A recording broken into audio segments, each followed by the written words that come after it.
U.S. security officials are facing questions about how the Secret Service allowed a gunman to get within shooting distance of former President Donald Trump. CNN reports the building where the 20-year-old shooter was located was not swept by Secret Service and was instead supposed to be covered by another law enforcement agency. CBS News has confirmed that the shooter purchased a box of ammunition with 50 rounds on Saturday. The director for Secret Service says investigators believe the shooter acted alone. WTOL 11 team coverage continues tonight. Silver Barker sat down with a local sheriff to talk police protocol and what goes into safety at high-profile events. Sophia Pericone, she verifies what we're learning and breaks down the questions that are still left unanswered. But before all that, we start with Michael Sandlin, who spent the day talking to people in the community. So what was the pulse you got for Northwest Ohio and Southeast Michigan?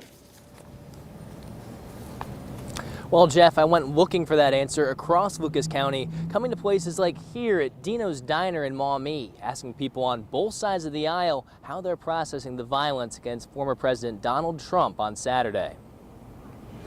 The coffee is hot. The guests are hungry. Dino's Diner in Maumee might be 237 miles away from Butler, Pennsylvania, but like many in America, it's at the top of mind for some of the guests here, still processing the attempted assassination of a former president. I watched it happen live, and I cried.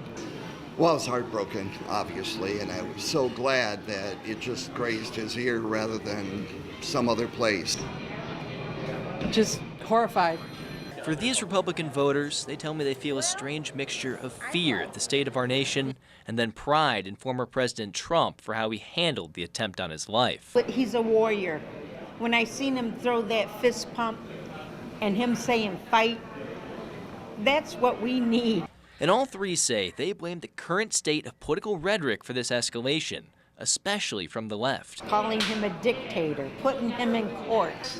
Republicans criticize, Democrats want to do more. While some people who don't support Donald Trump were present inside the diner, they all declined to go on camera. One group was too angry to speak, and others expressed fear of retaliation. I had to go to downtown Toledo to find some left-leaning voters willing to give their take on what happened on Saturday. And while they agree this was a disturbing episode in American history, I think it should be to everyone, regardless of, politics. They say the right's critique about dangerous rhetoric is entirely misplaced.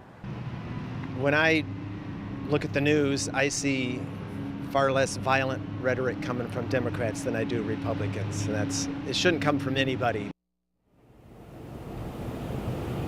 But whether you love him or hate him, both sides agree that this attack on former President Trump's life is a defining moment of the election. And some here at Dino's Diner even think it might have cinched his win. Reporting in Maumee, I'm Michael Sandlin for WTOL 11. Former President Trump has selected Ohioan and U.S. Senator J.D. Vance to be his vice presidential nominee, his running mate, calling him a fighter for the people. Governor Mike DeWine says President Trump endorsed Vance when he ran for Ohio U.S. Senate in 2022. He defeated Democrat Tim Ryan to earn his seat.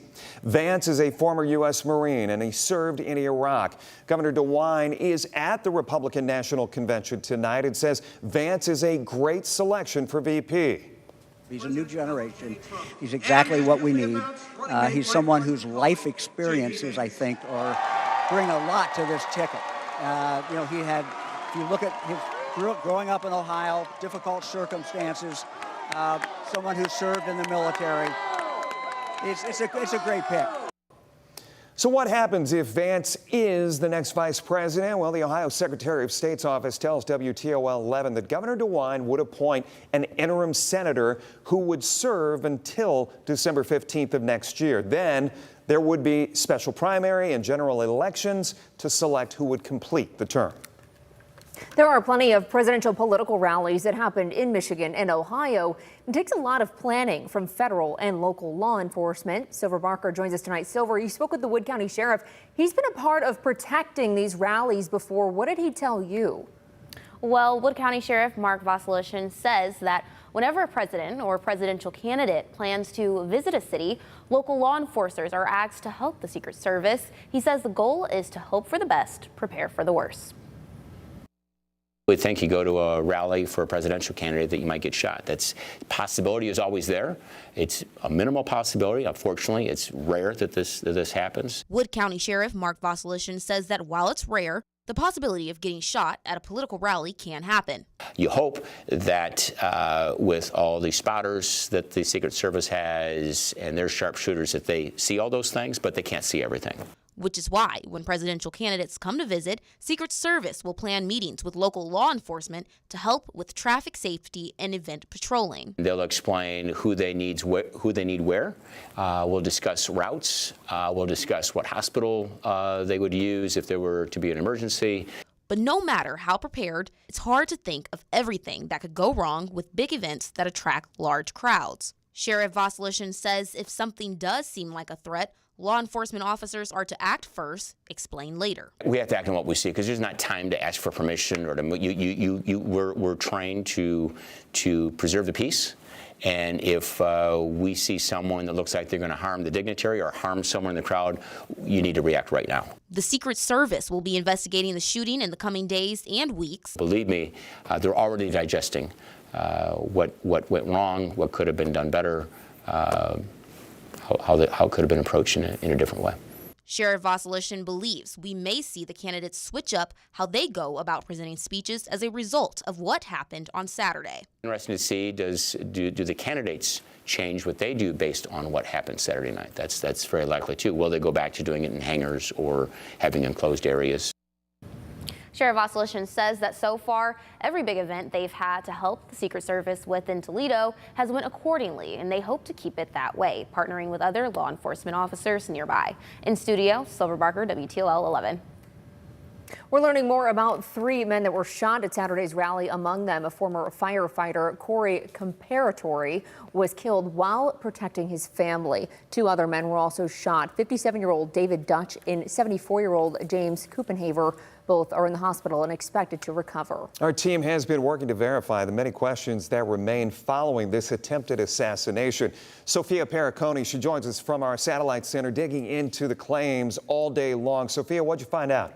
Well, Jeff, since the FBI is in the middle of its investigation, there are still many things that we don't know. But tonight we're breaking down what we do know to be true. Let's first look at what we know about the shooter. Our sources are the FBI and Pennsylvania court records. The FBI has identified him as 20-year-old Thomas Matthew Crooks of Bethel Park, Pennsylvania. A public record search of the Unified Judicial System of Pennsylvania web portal shows he doesn't have any criminal history. Next, did investigators find bombs in Crooks's car? We can verify that suspicious devices were in fact found. The FBI said in a statement that agents searched his home and car and found what they called suspicious devices in both. The Bureau said those devices are being evaluated at an FBI lab. CBS News is reporting that investigators said those devices are basic bomb-making materials. Now, the biggest question that a lot of people are asking is, why did this happen? That's still being investigated by the FBI, too.